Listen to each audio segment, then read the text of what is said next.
اعوذ باللہ من الشیطان الرجیم بسم اللہ الرحمن الرحیم۔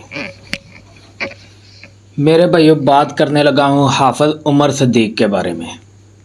حافظ عمر صدیق صاحب نے ابھی ریسنٹلی ویڈیو اپلوڈ کی ہے، شاید کل یا پرسوں، تو انہوں نے انجینئر محمد علی مرزا پر الزام لگایا ہے کہ انہوں نے اپنے دماغ سے، اپنی سوچ سے واقعہ کربلا کا ریسرچ پیپر جو لکھا ہوا ہے 5B، وہ انہوں نے اپنی سوچ سے جمع کیا ہے۔ تو وہ ان کا کہنا تھا کہ یہ اس نے نہیں کام ٹھیک کیا، پچھلے 1400 سال میں کسی محدث نے ان حدیثوں کو جمع نہیں کیا۔ حافظ عمر صدیق صاحب نے پہلے بات شروع کی، پھر قرآن کی مثال دی، کسی بادشاہ کی مثال دی، وہ صرف کہانی کروائی ہے، لیکن اس کے بعد کوئی دلیل نہیں دی، کوئی قرآن و سنت سے بات نہیں کی کہ انجینئر صاحب نے کیا غلطی کی ہے۔ میں مرزا محمد علی جیلمی کو موضوع بنانا پسند نہیں کرتا، لیکن یہاں پر میں 3 باتیں کہنا چاہتا ہوں۔ ہمارے بعض مولوی اتنے جوشیلے ہوتے ہیں کہ اگر وہ کسی کی حمایت کر دیں تو اس کا بیڑا غرق ہو جاتا ہے، اور اگر کسی کی مخالفت کر دیں تو وہ اپر ہو جاتا ہے، یا اپر یا سپر۔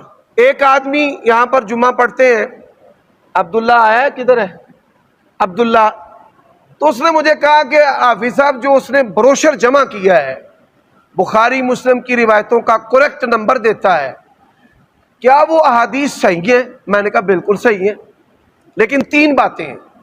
پہلی بات، اسلام کے اندر کسی بندے کو اجازت نہیں ہے کہ وہ اپنی سوچ پر قرآن اور سنت کو جمع کر دے۔ اگر کوئی بندہ اپنی سوچ پر قرآن کی آیات جمع کر دے گا تو وہ اسلام سے کفر بن جائے گا۔ مثال، ایک آدمی کہتا ہے نعوذ باللہ قرآن مجید میں گالیاں ہیں، خنزیر کا لفظ ہے۔ بلکہ ایک آپ کو دلچسپ واقعہ سناتا ہوں۔ ایک بادشاہ تھا، اس نے کہا کہ میں بوڑھا ہو گیا ہوں اور میں نے مرنا ہے، میں کوئی ایسا عمل کرنا چاہتا ہوں جس کا مجھے بڑا ثواب ہو۔ انہوں نے کہا قرآن مجید جو ہے اس کی کتابت کرواؤ۔ پرانے دور میں چھاپا خانہ نہیں ہوتے تھے، قرآن مجید کے نسخے عام نہیں ہوتے تھے، بلکہ کئی مساجد اور کئی دیہاتوں میں قرآن مجید کا نسخہ نہیں ہوتا تھا۔ اس نے کہا یہ مشورہ بڑا اچھا ہے۔ ایک کاتب تھا جو بڑا بہترین لکھاری تھا، خطاط، خوش نویس، لیکن ہے جاہل۔ اس نے بلا لیا، قرآن مجید یہ ماسٹر کاپی ہے، اسے تم نقل کرو، یعنی یہاں سے نقل کر کے لکھو۔ کہتا ہے جی بالکل ٹھیک ہے۔ اس نے قرآن مجید بڑا خوبصورت، بڑا خوش خط لکھا۔ بادشاہ نے کہا کہ اس کے اندر کوئی کسی قسم کی تبدیلی، کوئی رد و بدل تو نہیں ہے؟ کہتا جی بات ہے 2 جگہ پہ میں نے تبدیلی کی ہے۔ قرآن مجید دے وچ جتھے جتھے شیطان تے ابلیس دا لفظ آیا نا، میں کہا ایڈے گندے بندے دا وچ نام لکھیا ہے، میں وہ کٹ کے نہ تواڈے ابو دا نام لکھ دیتا ہے۔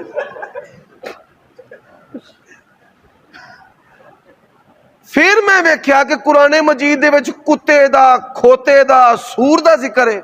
میں کہا یہ تے بڑے گندے جانور نے، او میں کٹ کے اوتھے جناب میں تہاڈا نام لکھ دیتا۔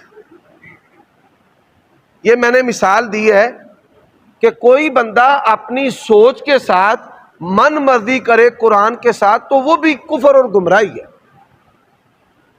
مرزا محمد علی جیلمی نے 72 احادیث کو جمع کیا ہے اپنی سوچ کے ساتھ۔ پہلی بات یہ سمجھے۔ دوسری بات، یہ اسلام کی 15ویں صدی ہے، 1444واں ہجری سن ہے۔ اسلام کی 15ویں یہ صدی ہے۔ 15 صدیوں میں کسی بھی عالم نے، امام نے، محدث نے اس مواد کو جمع نہیں کیا جو اس نے کیا۔ تیسری بات، آپ ان تمام احادیث کو صحابہ، تابعین، ائمہ محدثین کے فہم سے سمجھ لیں۔ मिर्ज़ा साहब हर चीज़ से ही फारिग हो जाते हैं।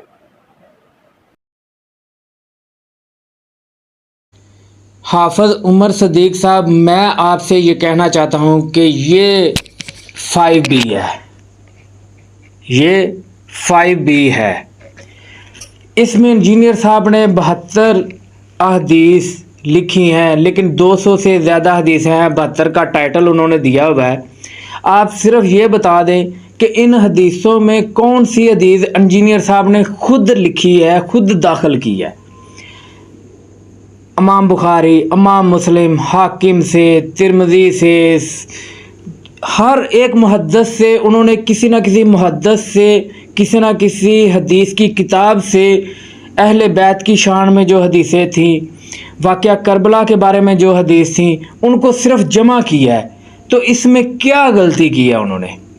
क्या उन्होंने खुद से कोई आज के दौर में अभी खुद से लिख के उन्होंने इसमें डाल दिया कि हाँ ये इमाम बुखारी की हदीस नहीं है, ये मुस्लिम की नहीं है, ये तिरमिज़ी, हाकिम या किसी किताब में मौजूद नहीं है?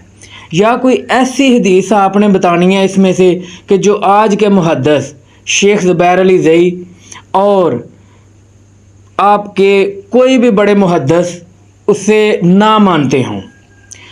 इस रिसर्च पेपर में जितनी भी हदीसें हैं, अगर एक फ़िरके वाला इनकार कर रहा है तो दूसरे फ़िरके वाला इकरार कर रहा है।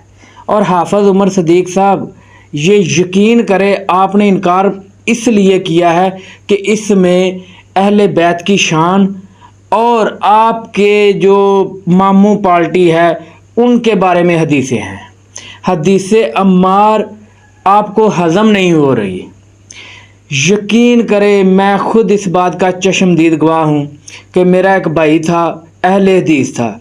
मैं जब उन्हें इंजीनियर साहब की वीडियो दिखाता था दरबारों के बारे में, बरेलवियों के बारे में, देवबंदियों के बारे में, तो वो बहुत खुश होता था कि यार ये बंदा कमाल का है। उसके पीछे एक अहले हदीस मस्जिद में हम नमाज़ पढ़ने गए, वो इमाम उसका दोस्त था। अब मैंने अपने दोस्त से कहा कि आपके इस दोस्त से ना इमाम से सिर्फ एक हदीस के बारे में पूछना है। तो उसने बड़े फ़ख्र से कहा कि जब मुझे कोई मसला होता है ना तो मैं इस इमाम साहब के पास आता हूँ, ये मुझे कुरान और हदीस से बता देते हैं। तो तुम भी इससे पूछ लो।